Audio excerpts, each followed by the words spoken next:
ಸಾರಿಗೆ ಮುಷ್ಕರದಿಂದ ಸರ್ಕಾರ ಶೇಕ್ ಆಗಿತ್ತು, ಕೋರ್ಟ್ ಮೊರೆ ಹೋಗಿತ್ತು. ಕೋರ್ಟ್ ಇದೀಗ ತಾತ್ಕಾಲಿಕವಾಗಿ ಮುಷ್ಕರಕ್ಕೆ ತಡೆಯನ್ನು ಕೊಟ್ಟಿತ್ತು. ಸೊ ಇದೀಗ ಅದರ ಭವಿಷ್ಯ ನಿರ್ಧಾರ ಆಗುತ್ತೆ. ಆಗಸ್ಟ್ 7ನೇ ತಾರೀಕು ಸಾರಿಗೆ ನೌಕರರ ಮುಷ್ಕರ ಭವಿಷ್ಯ ನಿರ್ಧಾರ ಆಗುತ್ತೆ. ಹೈಕೋರ್ಟ್ ವಿಭಾಗೀಯ ಪೀಠದಲ್ಲಿ ವಿಚಾರಣೆ ನಡೆಯುತ್ತೆ. ಕೋರ್ಟ್ ತೀರ್ಪು ಏನಾಗುತ್ತೆ?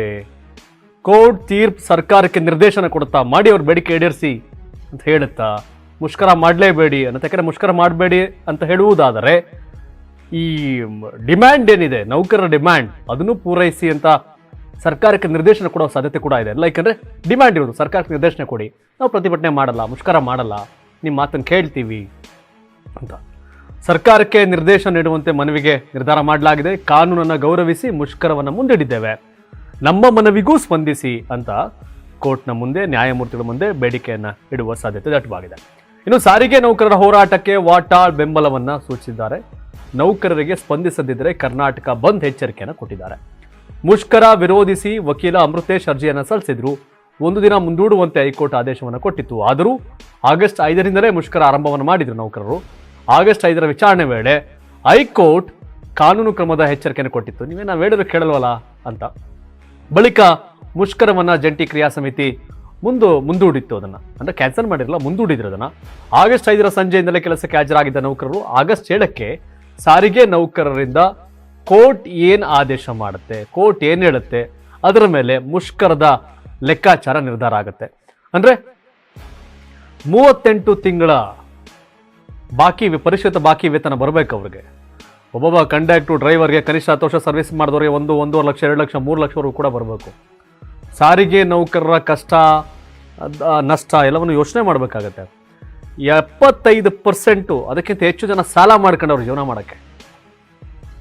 ಎಷ್ಟೋ ಉತ್ತರ ಕರ್ನಾಟಕದಿಂದ ಮಂದಿ ಬಂದು ಇಲ್ಲಿ ಬೆಂಗಳೂರು, ಹಳೆ ಮೈಸೂರು ಭಾಗ ಕೆಲಸ ಮಾಡ್ತಾರೆ, ಇಲ್ಲಿಯವರು ಆ ಭಾಗದಲ್ಲಿ ಕೆಲಸ ಮಾಡ್ತಾವ್ರೆ.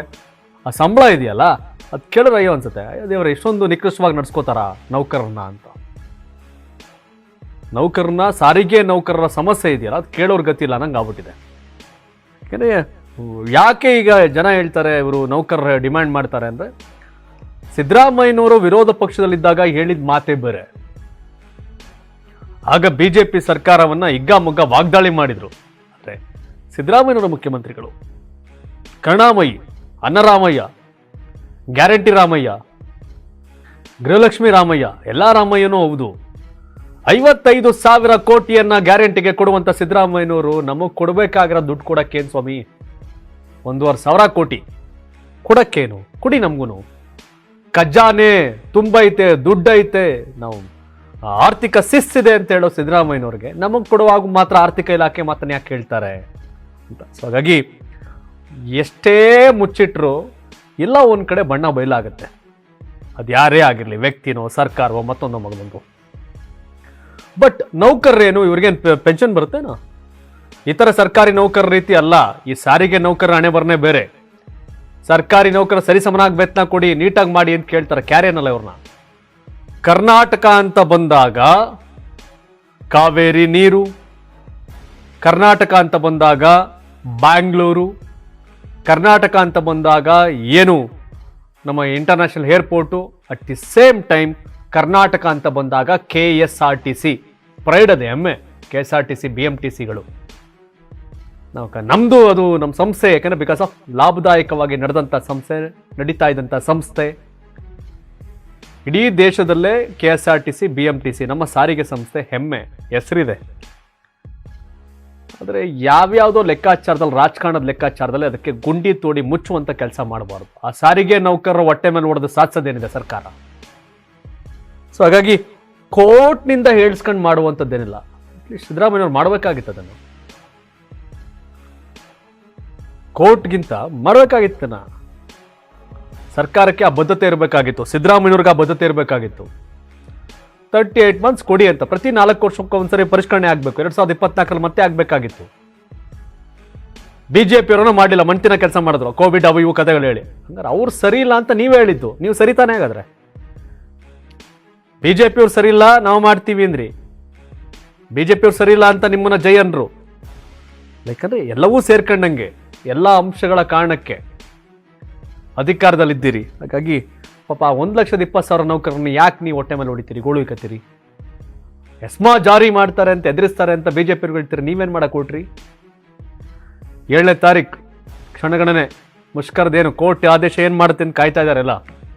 ಕೋರ್ಟ್ ಕಡೆ 1,20,000 ಸರ್ಕಾರಿ ನೌಕರರ ಕಣ್ಣಿದೆ, ಕಿವಿ ಇದೆ, ನೋಡ್ತಾ ಇದ್ದಾರೆ ಕೋರ್ಟ್ ನಮ್ಮ ಪರವಾಗಿ ಬರುತ್ತಾ, ಕೋರ್ಟ್ ಏನು ಹೇಳುತ್ತೆ ಅಂತ. ಕೋರ್ಟ್ ಏನು ಮಾಡಬೇಡಿ ಅಂತ ಏನು ಹೇಳಲ್ಲ.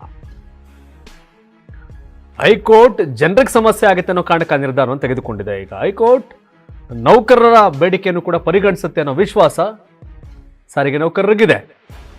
ಹಾಗಾಗಿ ಒಂದಂತೂ ಸತ್ಯ, ಧರ್ಮವಾಗಿ ಸಿಗ್ಬೇಕಾಗಿರೋದು, ನ್ಯಾಯವಾಗಿ ಸಿಗ್ಬೇಕಾಗಿರೋದು, ಅವ್ರ ಕೆಲ್ಸಕ್ಕೆ ಸಿಗ್ಬೇಕಾಗಿರೋ ಪ್ರತಿಫಲವನ್ನ ಸಾರಿಗೆ ನೌಕರರು ಕೇಳ್ತಾರೆ. ನಮಗೂ ಯಾವ್ದಾರ ಪುಕ್ಸಟೆ ಗ್ಯಾರಂಟಿ ಕೊಡಿ ಅಂತ ಕೇಳ್ತಾ ಇಲ್ಲ ಅವರು.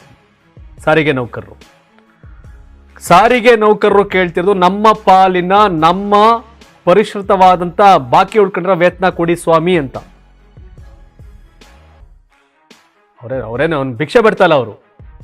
ಅವ್ರಿಗೆ ಸಿಗ್ಬೇಕಾದ್ರೆ ಅವರ ಹಕ್ಕು ಅದನ್ನು ಕೇಳ್ತಾ ಇದ್ದಾರೆ.